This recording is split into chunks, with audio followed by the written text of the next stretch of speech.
A gente tem que fazer um vídeo do Hipercubo. Tem. Vamos fazer. E do Cubo Zero também, por que não? Faz os dois de uma vez. Eu sou uma grande entusiasta de Cubo Zero. Eu acho o filme legal. Sabe quantos entusiastas tem em Cubo Zero? 0. Eu sou uma delas.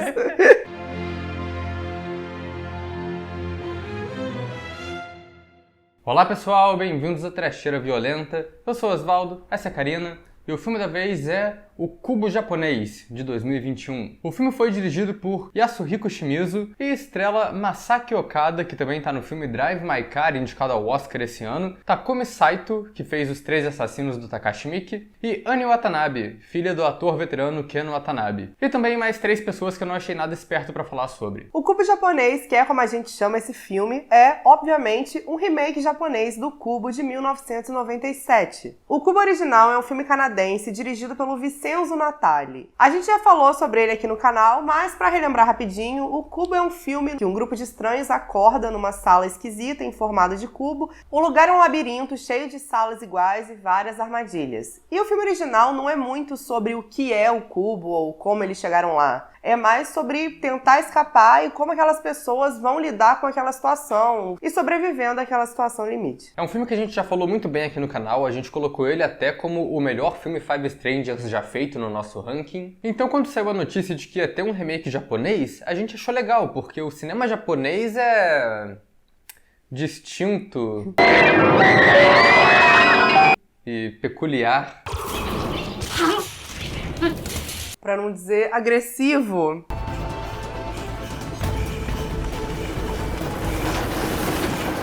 Mas o que podia ser um ótimo filme de Five Strangers com umas ideias surtadas, pra gente acabou sendo só um remake vazio. Ele não tinha nada pra falar e nem nada pra melhorar ou desenvolver em cima do filme original. O filme nem ficou tão ruim, o que ele ficou foi genérico e decepcionante. Porque ele é o pior tipo de remake que tem, que é quando você pega o filme original, pega alguns elementos, tenta mudar um pouco, mas acaba ficando só uma versão pior do filme. E Cubo não era uma trama difícil de fazer um remake, né? Era só colocar uns personagens interessantes ali, encontrar umas armadilhas diferentes e fazer eles terem uma dinâmica interessante. Mas o filme falha em quase tudo isso, porque são personagens desinteressantes, dinâmicas desinteressantes e as mesmas armadilhas. Eu tava esperando umas armadilhas assim mega mirabolantes, recebi Hipercubo. Mas antes de falar mais no filme, a gente vai pedir pra vocês se inscreverem no canal se vocês não forem inscritos ainda. Comentem aí embaixo se vocês já assistiram o Cubo Japonês, o que vocês acharam desse filme. Deixem outras recomendações de filmes pra gente falar aqui no canal também. E acompanhe a gente nas redes sociais, os links estão todos aí embaixo na descrição do vídeo.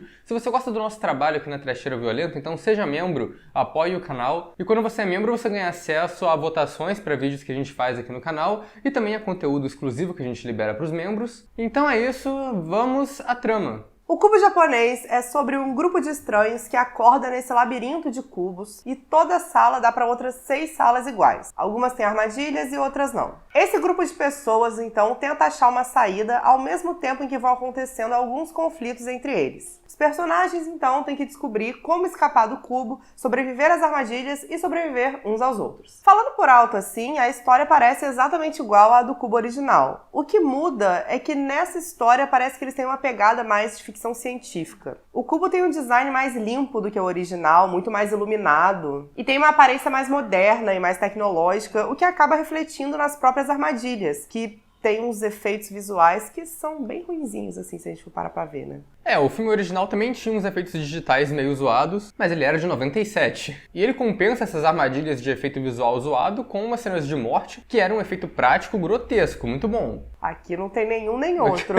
É que o filme novo não sabe muito bem o tom que ele quer pro filme, porque a primeira cena de introdução com a armadilha que acontece, eu achei que ele fosse ser uma comédia. A cena inicial é bem parecida com a do filme original. Tem esse personagem acordando e olhando em volta do cubo até que ele entra numa sala e morre numa armadilha. Só que a armadilha desse cubo novo é uma coisa incompreensível de quadrado de efeito digital, parece umas forminhas de cortar massa, que corta um quadrado na barriga do maluco, que cai como se fosse um toletão de carne único, assim, tipo, como se fosse um presunto. Não cai, tipo, sangue, não cai tripas, não cai nada, só sai, tipo, um pedaço do cara, cai, ele fica com um quadrado recortado e morre ali também. Parece uma cena de desenho animado, ou de, sei lá, Kung Pao, o mestre do Kung Fusão, sabe? É o mesmo material da serra elétrica do Jason, é de sabre de luz, aí já corta e cauteriza ao mesmo tempo. Você falou serra elétrica do Jason.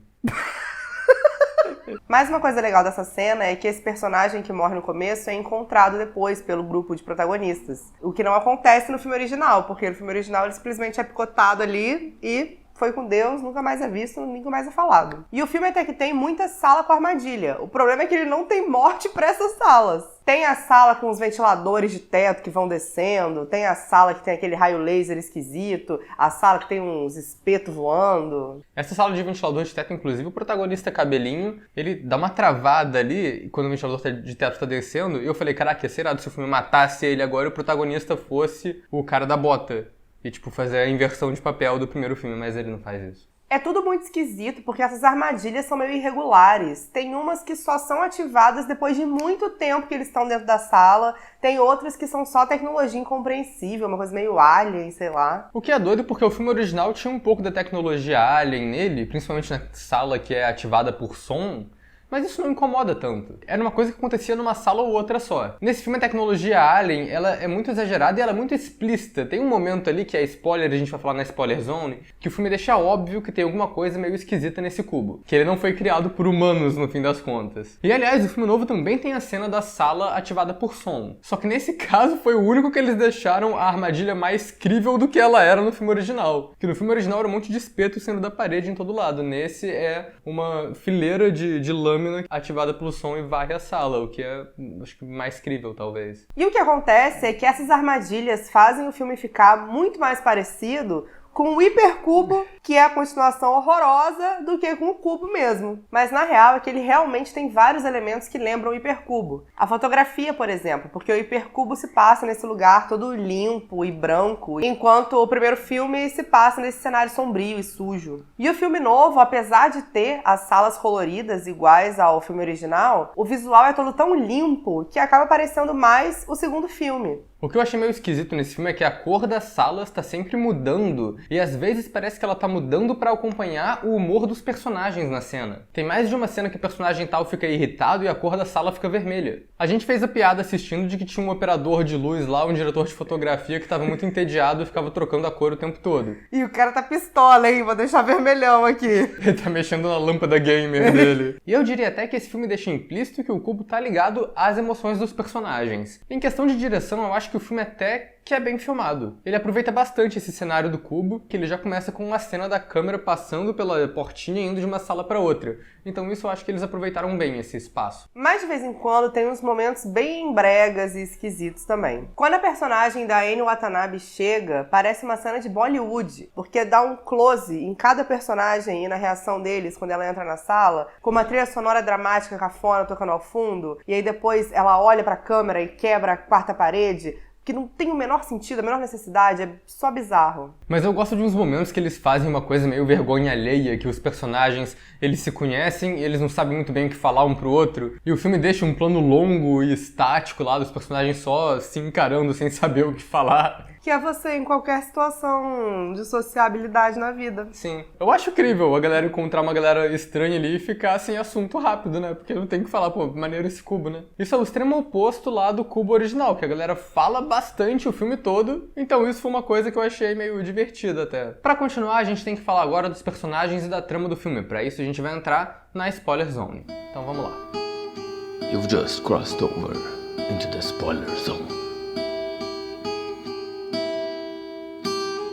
Como é de se esperar de um remake, a trama aqui repete várias cenas do filme original. A gente já falou da sala de som e da cena de introdução, mas tem também a cena das botas, por exemplo, que eles usam as botas para testar se tem armadilha na sala. E a primeira cena em que isso é apresentado é com a bota caindo numa armadilha que tem chamas e a bota pegando fogo, igualzinho ao filme original. E toda a solução sobre onde estão as armadilhas é bem parecida também, porque tem um personagem que manja muito de matemática e, assim como no filme original, ele percebe que as salas que têm armadilhas têm números primos nos numerozinhos que são marcados. E mais pra frente eles descobrem que esses números são coordenadas de um plano cartesiano que indicam onde que o cubo está posicionado nesse quadro maior e que, se eles acharem a beirada, eles conseguiriam hipoteticamente escapar. Tem algumas cenas que eles repetem, mas que eles dão uma enfeitada a mais. Tem uma cena que eles encontram uma portinha que dá pra fora do cubo, eles abrem e tem um abismo preto lá que não dá pra ver nada. Mas aqui eles conseguem ver alguns cubos se movendo pela estrutura e também conseguem ver uma luzinha longe que é a saída, o que não tinha no filme original. Os cubos se movendo é uma coisa que tinha no filme original, mas que não era tão evidente igual a nesse, porque eles preparam isso muito bem. O tempo todo tem sons e movimentos que indicam que os cubos estão se movendo. E às vezes é tão na cara que a gente se pergunta como que os personagens não perceberam ainda que eles estão se mexendo. Ele até faz algumas pequenas adições que são legais, que são criativas. Tem uma cena que a criança lá do grupo escorrega e cai numa sala de armadilha sem querer. E aí os personagens têm que correr lá rápido pra salvar a criança antes da armadilha ativar. Isso é esperto, isso é uma coisa que não tinha sido feita ainda com essa premissa. E outra cena interessante também é quando a porta trava e eles não conseguem voltar para a sala que eles saíram e obriga eles a passar pela sala que tem armadilha. Isso foi bem legal também. Mas a maioria dos elementos da trama, a estrutura do roteiro é bem redundante. Tipo a sala do som. Por um momento eu achei que um personagem fosse morrer nessa sala. Porque o que acontece no original é que quando eles estão passando, um dos personagens faz barulho e o personagem lá do Kenshin, que é o vilão, ele quase morre, mas ele escapa e serve só pra criar mais conflito entre o grupo. Então quando eles ativam a armadilha sem querer nessa, eu falei, vai matar esse cara. Que era o velho que tava sendo meio desagradável com todo mundo. Mas não, acontece exatamente a mesma coisa. Ele consegue escapar e isso serve só pra adicionar um pouco mais de conflito no grupo. E nem tanto conflito assim, pra falar a verdade, né? Inclusive saudade, conflito, que não tem. Parecendo BBB 22 esse cubo japonês. Nossa, total.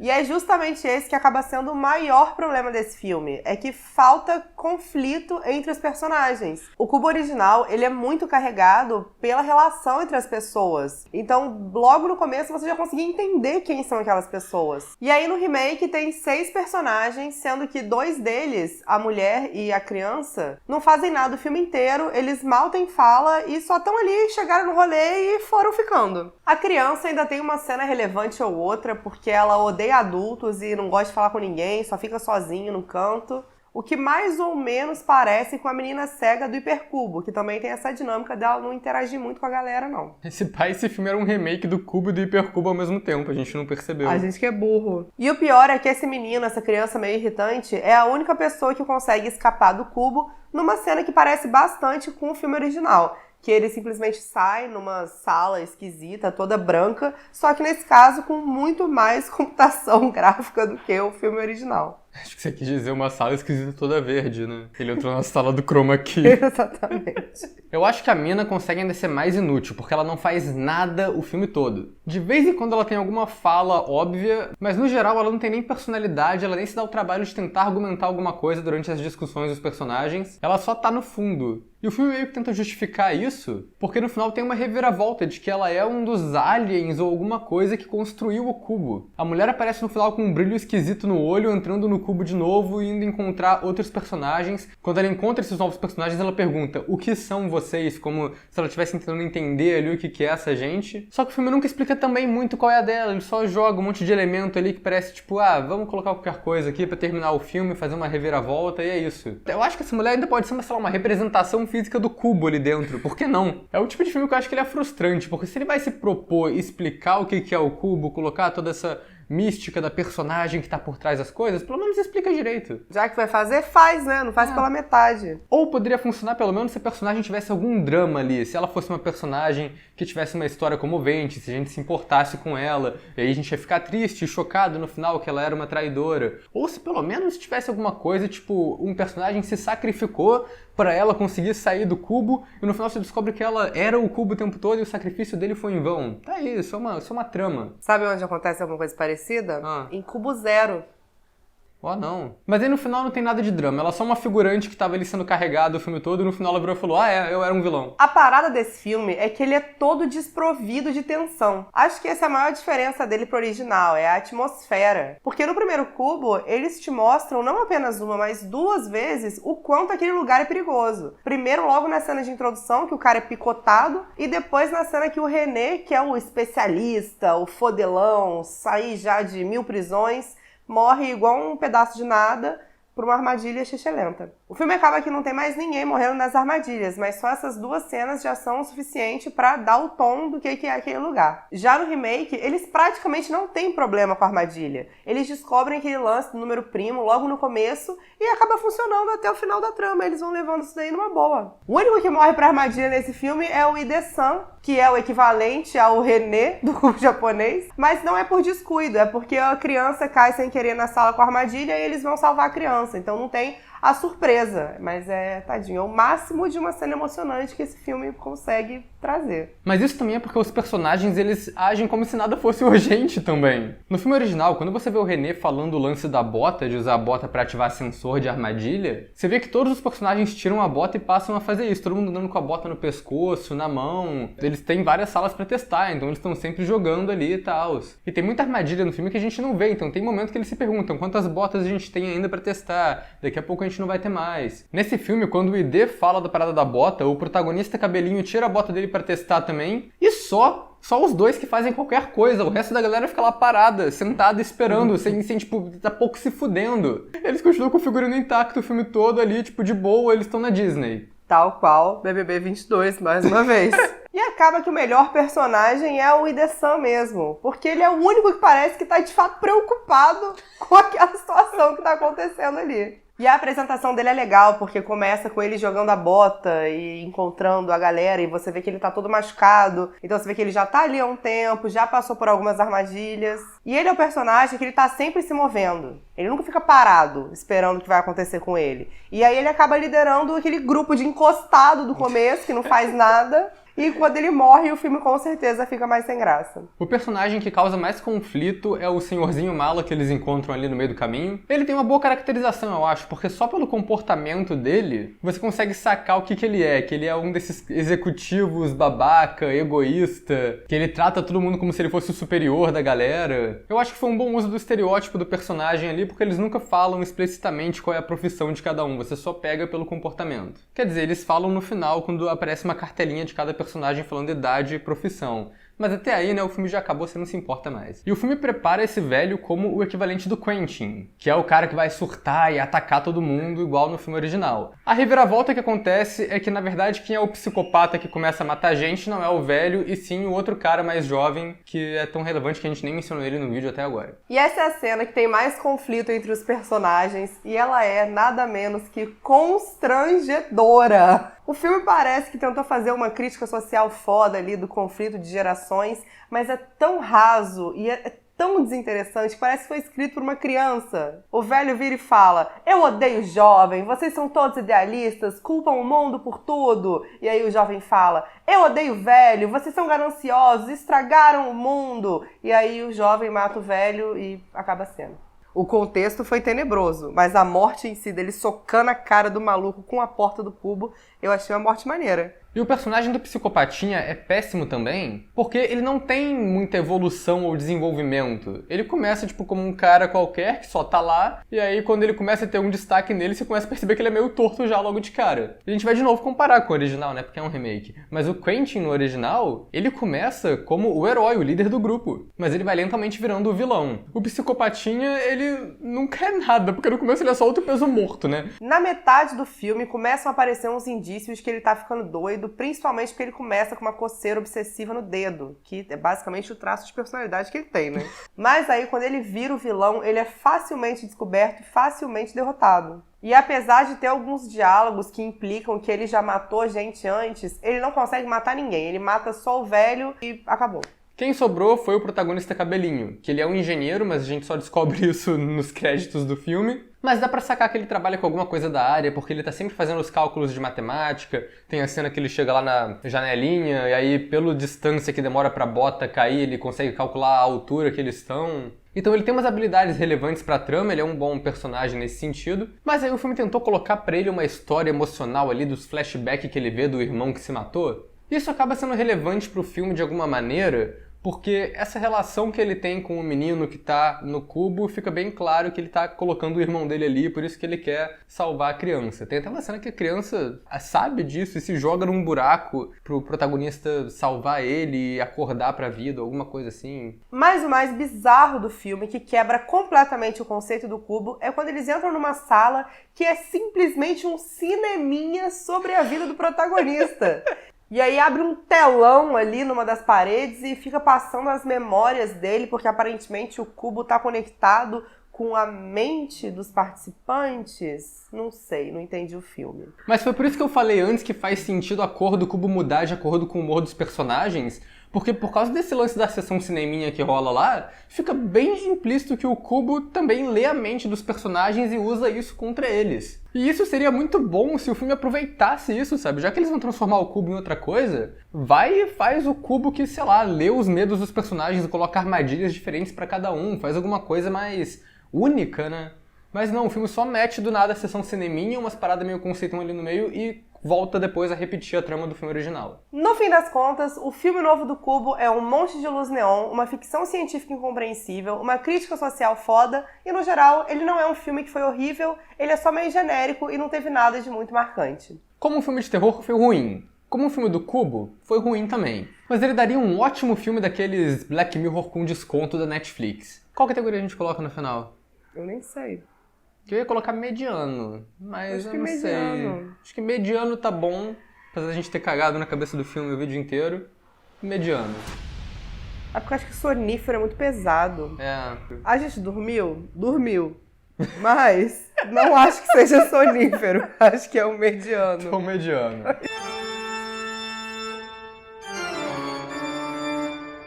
E aí depois eles ainda metem uma conexão com o Kubo que eu gosto. Sério, o Kubo Zero é muito bom.